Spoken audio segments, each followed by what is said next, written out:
So, you were raised Catholic and you feel unworthy, you feel guilty, you feel like a sinner, you feel like you have to fear God. That's what Catholicism does to you. But if you want to break the cycle of Catholic guilt and shame and worthiness, then you've got to look at the Bible in a different way. You've got to look at the Bible as a source of love, and notice the contradictions within it. You see, the book of John says that God is love. And if God is love, then why would you fear God? Because right in the Old Testament it says, "Lo, that I walk through the valley of the shadow of death, I shall fear no evil. For thou art with me," because God is with you. Because God is with you. If God is with you, there is nothing to fear, is what that line says. And the book of John, as I said God is love. In the book of John, it also says that no fear can exist in perfect love. And God is love. In the Old Testament, it says that God sent 2 bears to kill 42 children because they made fun of a bald man. Is that love? I don't think so. That's fear. And God is love. And no fear can exist in perfect love. So there's contradiction after contradiction after contradiction in the Bible about what God is. When you look into Buddhism, the source, the eternity, the enlightenment is love. All other sources come back to God being a loving, caring God, not a judgmental, not a hurtful one. But in Catholicism and Christianity especially, all Christianity, they tend to think of us as subjugated to God as opposed to being loved by God or being one with God and love God. And many of you are parents, and I want to kind of lay out something for you, because when your child was born and you first held that baby, did you look at that baby and say, "Ooh, you wretched, horrible sinner"? I don't think so. I think you felt the unconditional love for that child. I think in that moment you felt God. That wretched sinner is a Catholic belief. It's a Catholic belief that is being given to that child at birth. It's a fear-based belief. Now, why would Catholics do that? Why would the Catholic Church do that? You got to remember that the Catholic Church goes way, way, way back. And at one point, the Catholic Church was a small church. It's a huge church now, but it was a small church back in the day. And they were really looking for recruitment. They really were trying to build up their numbers. That's why they went to other countries as missionaries and were converting people, because they're trying to get them into the Catholic faith. South America was decimated by Catholics coming there and forcing their religion down their throat. You know, the Holy Land was attacked by Christians because they wanted it for themselves, because that was the Holy Land. Who were they attacking? People of other faiths. So it was Christianity that was doing the attacking. They were bringing the fear. Another thing is, when you look at that idea of a young Catholic religion and wanting recruitment, one of the greatest things you can do for recruitment is get them before they can think. So what do? You give them original sin. So they have to be baptized to go to heaven, because they can't go to heaven unless they're baptized into the Catholic faith. And then when that child grows up a little bit and starts to get to a point where they actually have a thinking brain in the top of their shoulders, and they start going, and start questioning things, about age 13 or so. Catholic faith says Make them confirm their faith. Make them have a confirmation. Make them commit to staying with us. And then you commit to staying with us. And then you're introduced to a new thing. Confession. Confession means you can go out in the world and you can mess up and do bad things, but there's only one place that you can come to be forgiven for those sins, and that's inside the Catholic Church with the priest. So you go out in the world, you do bad things, you do things you think are horrible, terrible, rotten, and you come back and you confess your sins to the priest, and he gives you 3 Hail Marys and a walk outside, and supposedly that's you're forgiven of your sin. But that's the only place you can get it. First one's free, right? So you go back there, and then, now after that, you go off and you find someone that you truly love, that true expression of God. You meet someone you want to marry. And you're supposed to find someone and meet someone to marry, or become part of the church itself as a priest or a nun. But if you're not going to do that, you need to go off and get married, because when you get married, you're going to have children. And that's your job. And you're not allowed to divorce, because if you divorce, you're not making children. And those children are born in original sin, and the cycle starts over again. The entire process of Catholicism, or any religion, is all about indoctrination and keeping them in the religion for power, for money, for all kinds of reasons why. Fear is given to us as a tool to keep us in a religion. And Catholic fear, given at such a young age, really messes people's lives up. But take heart, as Joshua would say. Take heart. I have overcome the world. Right? That's what he said. Take heart, I have overcome the world. All of those are just fear-based things based in the present world, right? They're fear-based projections. But fear, all fear really is negatively focused uncertainty.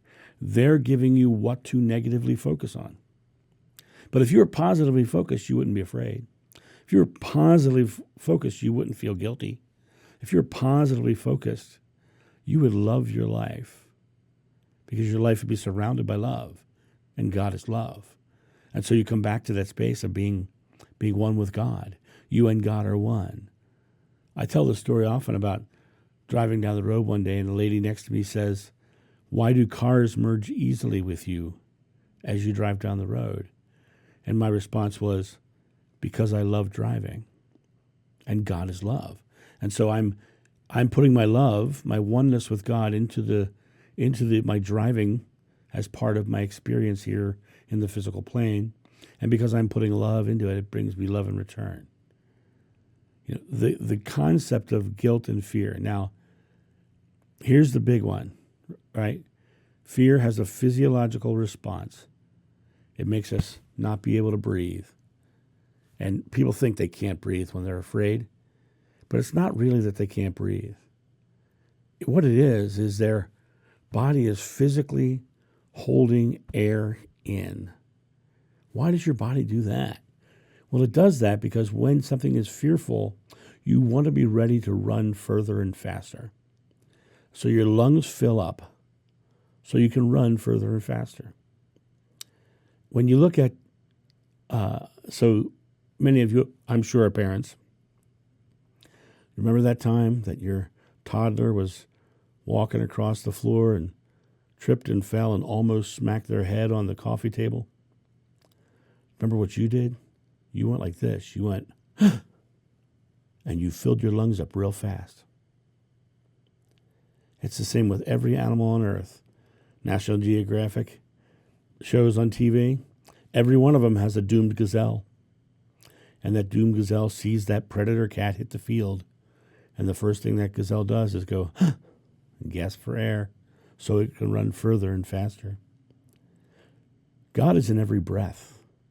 Why do you think they call it the breath of God? When you exhale, you feel it.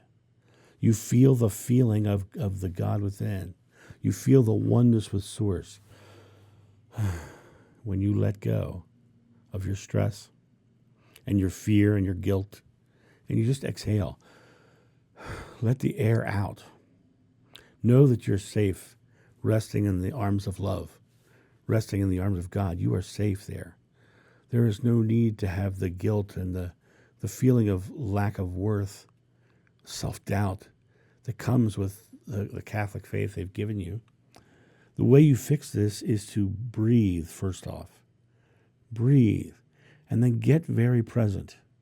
And every time you have a fear-based reaction, exhale and say, God is love and I am love. And your life will be surrounded by love. Now, I know people who have watched this channel who have sent me messages to saying how just that simple truth changed their life. There's one who I use as an example all the time, and she went to a local convenience store and chose to be joyful and live loving as she walked in. She got compliment after compliment. And people started smiling at her, and she started seeing the expression of God coming through her to the people around her. She didn't feel guilty about that. She didn't feel afraid of the God within, the love within herself. No, she joyfully lived the oneness with the love of God. And God is you, and you are God, and you are one. And what did Yeshua say? The Father and I are one. What else did he say? I am the Son of Man. He didn't say he was the Son of God. He said he was the Son of Man, which means he is a human just like you and I. He's not to be deified. He's not to be put on a pedestal and labeled as a Christ. He's a man, Jeshua ben Joseph. And Jeshua ben Joseph showed us the connection to God that we all have. Greater works than I have done, you will do. It is your faith that heals you. If you have faith as small as a mustard seed, you can ask a mountain to move and it will move. Nothing will be impossible for you. The Catholic faith says faith means faith in Jesus. But he never said put faith in him. He said just believe, just have faith. Just believe and faith are the same word. Just believe it. And when you believe it and you put your actions towards it, it manifests into your experience. And so there's no need to be afraid. There's no need to have guilt or doubt or self-worth issues. There's no need for any of that. Because in reality, you are one with God at all times. That was the promise. And when Jeshua said in the Bible, ye are gods, he meant you and God are one. You know, one of the wisest sages in my life, one of the greatest teachers I ever had, was my son. When he was 6 years old, he literally told me, God is in everything and everyone, and we control the God part inside of us. We control that piece of God that's within us. We control that source. Why? So we can experience, so God can experience, so we can have this shared experience of bringing love into the world. And religions like Catholicism have manipulated fear to keep you in the religion. But love is never wrong. Catholicism will tell you that it's wrong to be homosexual. But I'll tell you, if they love each other, love is never wrong. If you don't like who you are and you change your gender even, do you love yourself more? Then it's not wrong because love is never wrong. You know, when we look at our lives, you know, I'm divorced 3 times. Catholic Church doesn't like that. But I consider myself a loving person, and I've seen loving things throughout my life. And going through the process of those divorces taught me more about love than anything else, because those 3 showed me all aspects of it from different angles. But God is love. And sometimes we experience things that seem contrary, but they're not to be feared. It's not to be feared because God is love, and When you walk through the valley of the shadow of death, you shall fear no evil, for God is with you. God is with you at the bottom of every breath. And that breath you exhale, you feel God. So if you really want to release your Catholic guilt, number one, recognize and acknowledge that God is love. Two, ask yourself this: is love going to give me something to be fearful for? And if not, then fear cannot be of God, and guilt is a part of fear. Understand the mentality of recruitment within the Catholic Church. Understand why they do certain things. Put a label on the reasons why. They're doing things because of recruitment. They're doing things to put people into a state where they are coming into the faith and staying into the faith. Now understand, the one religion that has been the most harmful in the world has been Christianity. And think about the Spanish Inquisition. Think about the Salem witch trials. Think about Hitler, who thought he was a Christian, declared it so. Think about George Bush telling the Saudi prince he invaded Iraq because God told him to. That was the Christian God that told him to. 5,000 Americans died in that war. Almost 2 million Iraqis died in that war. So the point of this is that you have nothing to fear. They are just giving you fear to keep you in the faith. So after you've taken that breath, after you've asked yourself about fear and realized that if God is love, fear cannot exist in pure love, as the book of John says, then the next thing is to choose actively in your present moment to live loving. Choose to smile at people. Choose to say hello. Choose to hold the door for people. Choose to help people carry groceries. Choose to do loving things and feel the love coming back from them and the appreciation coming back from them. And realize that love that you're giving brought love back into your life. And remember that God is love. And then as you do that, take the time to acknowledge the results. Trust is developed by results over time. And the more you acknowledge that when you're loving, you get loving things in return, the more you're creating an experience of never needing guilt. Because guilt is a chosen fear. And guilt itself is the fear of not being loved. And there's no such thing in God. God is love. And there's no fear in pure love. And then after you've acknowledged and after you've experienced and after you've started living a loving life, just live your life. Because you no longer will have the guilt, the fear, the dogma, the self-doubt, the lack of worth that the Catholic faith has given you. And go out into the world and show the world what God really is. Not fear and judgment, but love and compassion. The Dalai Lama once said, "My religion is simple, my religion is kindness, and that kindness is love." So you guys have a great day, and I will talk to you soon. See ya. Bye. Hey guys, thank you so much for your support of the channel. Every day I pour my heart into creating these videos so that they bring value. That's my goal. That's my intention.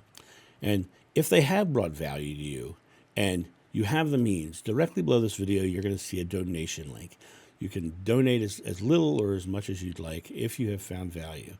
Also, you can go to johnofnew.com, pick up my regression, which is the moment of me meeting Jeshua and witnessing the crucifixion is on that regression. My meditations, my mini courses, even prints of my Jeshua painting are available on the johnofnew.com website. So if you have the means and you would like to make a purchase or make a donation, please feel free, because this channel solely exists by your generosity. And I am completely grateful to you for allowing me to speak my truth and hopefully bringing value to you. You guys have a great day, and I'll talk to you soon. See ya.